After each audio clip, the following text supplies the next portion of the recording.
जितने भी भू से रिलेटेड, ज़मीन से रिलेटेड जितने भी डिस्प्यूट थे वो अभी ख़त्म हो जाएगा। एक बार जब कंप्यूटर पे चढ़ जाएगा, आप घर बैठे मोबाइल पे उसका नक्शा देख सकते हैं, खतियान देख सकते हैं, खेसरा नंबर देख सकते हैं। आप इवेन आपके ज़मीन पे कोई दावा कर रहा है या कुछ गलत कर रहा है तो वो आपको मैसेज अलर्ट के ज़रिए आपके पास मैसेज भी आ जाएगा। जैसे आप बैंक में पैसा जमा करते हैं तो आपके पास मैसेज आ जाता है कि आपने इतना रुपया क्रेडिट किया या विड्रॉल किया, उसका मैसेज आ जाता है। इसी तरह कुछ भी अगर इसमें आप नया चीज़ करवाना चाहेंगे तो आपके पास अलर्ट का एक मैसेज आ जाएगा।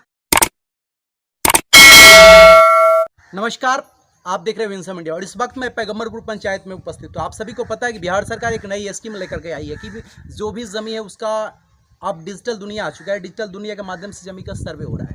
तो सरकारी कर्मचारी आ रहे हैं पंचायत में, प्रत्येक नागरिक को ये जागरूक कर रहे हैं, समझाने का प्रयास कर रहे हैं कि ज़मीन को सर्वे कैसे कराना है, क्या करना है। पूरी जानकारी हम लेकर के आप तक पहुँचाने का प्रयास करें।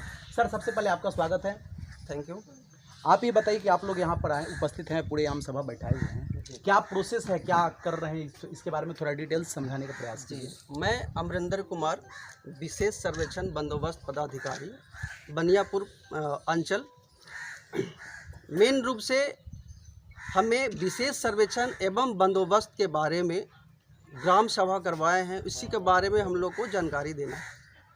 इसमें रैयतों को सबसे पहले एक काम बताना है कि सबसे पहले हम लोग जो है ट्रांजैक्शन का फॉर्मेशन करते हैं, कोई भी ग्राम हो, फिर ग्राम सीमा का निर्धारण करते हैं। उसके बाद हम लोग सबसे पहले उद्घोषणा ऑलरेडी प्रपत्र 1 में कर दिया गया है हमारे सहायक बंदोबस्त पदाधिकारी के द्वारा। प्रपत्र 2 में भू धारितों द्वारा स्व घोषणा हेतु प्रपत्र और प्रपत्र 3 में वंशावली करते हैं। अच्छा, मैं एक बात जानना चाहता हूँ, जनता को ये बात जानकारी लेनी जरूरी है कि भू सर्वेक्षण और बंदोबस्त की जो प्रक्रिया है, इससे क्या बेनिफिट होने वाला है? इससे बेनिफिट ये होना है कि सारे डिजिटलाइज हो जाएगा। इसका मतलब है कि कंप्यूटर पे चढ़ जाएगा। हमारे जो पास्ट में जितने भी भू से रिलेटेड, ज़मीन से रिलेटेड जितने भी डिस्प्यूट थे वो अभी ख़त्म हो जाएगा। एक बार जब कंप्यूटर पे चढ़ जाएगा, आप घर बैठे मोबाइल पे उसका नक्शा देख सकते हैं, खतियान देख सकते हैं, खेसरा नंबर देख सकते हैं। आप इवेन आपके ज़मीन पे कोई दावा कर रहा है या कुछ गलत कर रहा है तो वो आपको मैसेज अलर्ट के ज़रिए आपके पास मैसेज भी आ जाएगा। जैसे आप बैंक में पैसा जमा करते हैं तो आपके पास मैसेज आ जाता है कि आपने इतना रुपया क्रेडिट किया या विड्रॉल किया, उसका मैसेज आ जाता है। इसी तरह कुछ भी अगर इसमें आप नया चीज़ करवाना चाहेंगे तो आपके पास अलर्ट का एक मैसेज आ जाएगा कि आपके भूमि में ऐसा हो रहा है। अच्छा, जमीन का सर्वे कराने के लिए डॉक्यूमेंट्स क्या क्या संलग्न करना पड़ेगा? उसके सर्वेक्षण कराने के लिए इसमें जो है वो स्व घोषणा और वंशावली देना पड़ेगा, खाता खेसरा संख्या देना पड़ेगा, उसका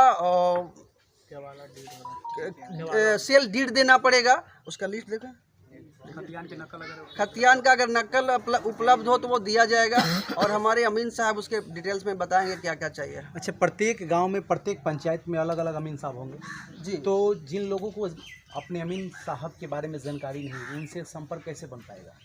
पहला तो आप शिविर में जा करके उनका नंबर या उनका डिटेल्स ले सकते हैं।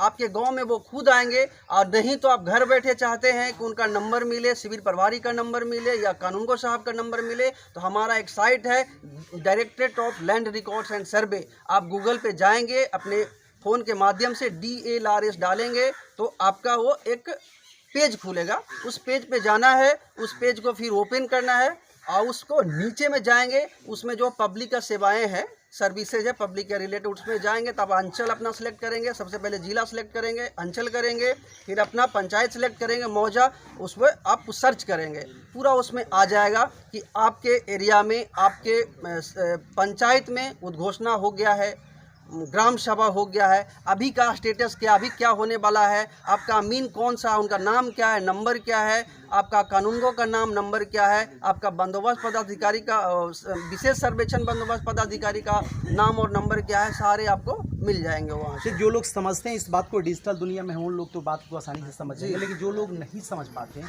उनको संपर्क कराने के लिए कोई आसान तरीका? सरपंच जी का पास नंबर, उनको सरपंच जी को समझा दिया जाएगा। वहाँ का जो बुद्धिजीवी लोग हैं, जो पढ़े लिखे जो लोग हैं, उनको हम लोग आ करके हमेशा ग्राम सभा कराएंगे, उनको समझाया जाएगा कि देखिए ऐसे ऐसे खोलते हैं। अभी भी हम लोग जो है गूगल पे खोल के बताएंगे, आप लोग को समझाएंगे। और बाकी कुछ लोग जो होता है, बहुत पहले के आदमी जो नहीं मोबाइल ही यूज नहीं करना चाहते हैं, उनको मैनुअल के माध्यम से बताया जाएगा। देखिए, जैसा कि बता रहे हैं कि ये प्रत्येक पंचायत में सरपंच अलग अलग होते हैं और प्रत्येक सरपंच से जाकर के आप संपर्क कर सकते हैं और उनसे पूरी प्रक्रिया आप डिटेल समझ सकते हैं कि क्या सर्वे का स्कीम है और पूरी जानकारी आप आसानी से ले सकते हैं। और डॉक्यूमेंट्स क्या क्या लग रहा है इसके बारे में तो आप देख लिए और पता कर लिए, सरपंच महोदय भी बताएंगे और सरपंच महोदय के माध्यम से आप जो भी आपके जो अमीन नियुक्त किए गए हैं उनसे मिलकर के पूरी प्रक्रिया आप ले सकते हैं। और सर एक बात और जानना चाहते हैं कि बहुत पुरानी पद्धति ये भी चल रही है कि घर में परिवार में 3 भाई 4 भाई हैं, तो एक दादा परदादा एक ही के नाम से पूरी जमीन है, पूरी प्रॉपर्टी एक है और बाकी सब लोग हिस्सेदार बारी बारी से होते गए। अब आज के दौर में 2-3 पीढ़ी बीतने के बाद में सबका हिस्सा निकल रहा है, तो उनका कैसे क्लियर होगा?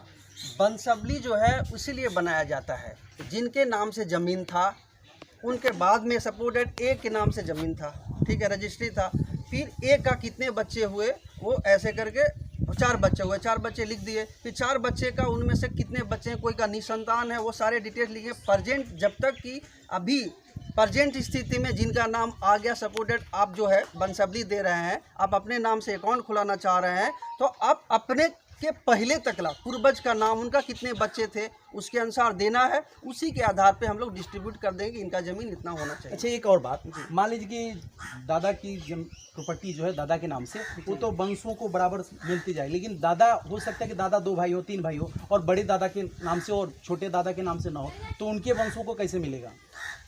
बनसबली के आधार पे ही मिलेगा। तो उनको वहाँ क्या दिखाना पड़ेगा? मतलब दादाजी के नाम से है और दादाजी के भाई के संतान है, उनको कैसे प्रॉफिट होगा? जैसे में वो बोले कि जिसम जिनके नाम से ज़मीन है बनसबली बना दिए हम, तो अभी प्रेजेंट स्थिति उनका क्या है, उन्हीं के आधार पे जितना ज़मीन बचा है उनका, हो सकता है जो बिक गया तो बिक गया, जो बचा उनके आधार पे उनको डिस्ट्रीब्यूट कर दिया जाएगा इक्वल। और अगर इन लोग चाहते, अब जो जिन रैयत का जो भूमि है वो खुद चाहते कि नहीं हमारे भाई को इतना होना चाहिए, तो अपना खुद से साइन करके मुखिया से जो एक गांव में होता है ना बंटवारा टाइप का, उस तरह के लिखित करके दे देंगे, तो फिर हम लोग खाता खोल देंगे, नया खेसरा खोल देंगे। बात ऐसी है कि जमीन का तो बंटवारा हो चुका है, लेकिन कागजी जो बंटवारा है, दादाजी अगर 4 भाई हैं तो एक ही दादाजी के नाम से चल रहा है, बाकी 3 भाई सब लोग बराबर हिस्सा ले रहे हैं, लेकिन डॉक्यूमेंट जो है सो एक ही नाम से चल रहा है, तो सबको बराबर हिस्सा है, तो इसके लिए हिस्सा होगा और सबके नाम से खाता खुलेगा। बनसबली बना के देंगे, उसी के आधार पे सबके नाम से खाता खुलेगा। चलिए, देखिए जैसा कि आप सुन रहे हैं कि बिहार सरकार स्कीम लेकर के आई है कि आपका ज़मीन जो है सो अब सुरक्षित हो जाएगा। डिजिटल दुनिया आ चुकी है, डिजिटल दुनिया में सब कुछ सुरक्षित हो रहा है, यानी पीढ़ी दर पीढ़ी आप इसको आसानी से देख सकते हैं, इसलिए डिजिटल दुनिया के माध्यम से इसको भी डिजिटलाइज किया जा रहा है। तो सरकार अभी सरकारी कर्मचारी को यहाँ पर प्रत्येक गांव में घुमा करके, पंचायत में घुमा करके सर्वे करा रही है और ज़मीन से ताल्लुक़ रखने वाले लोगों को जागरूक किया जा रहा है कि आप अपनी ज़मीन को सुरक्षित करने के लिए प्रक्रिया जो है उस प्रक्रिया को फॉलो करें और पूरे डॉक्यूमेंट्स को अटैच करें। एक बात और जानना चाहिए, ये जो प्रक्रिया शुरू हुई है कब से कब तक है? सर अभी हम लोग स्टार्ट किए हैं, कौन सा मंथ दिया हुआ, उद्घोषणा का समय हम लोग था 1/8/2024 से हमारा अभी निर्धारण किया गया है 1 साल के लिए, और दिसंबर 2025 तक चलेगा।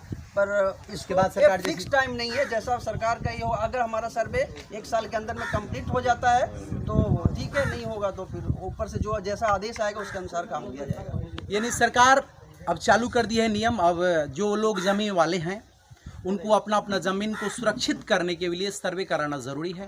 और जो भी प्रक्रिया है, आप अपने पंचायत के अगर अमीन से डायरेक्ट लगाव नहीं है तो सरपंच महोदय से संपर्क करके आप पता कर सकते हैं, और जो भी आपके अमीन नियुक्त किए गए उनसे पूरी प्रक्रिया लेकर के आप ज़मीन को सुरक्षित करने की पूरी प्रक्रिया अप्लाई कर सकते हैं। बस आप देख रहे हैं विंसम इंडिया, कमेंट में अपनी प्रतिक्रिया ज़रूर दीजिएगा। जय हिंद, जय भारत, धन्यवाद।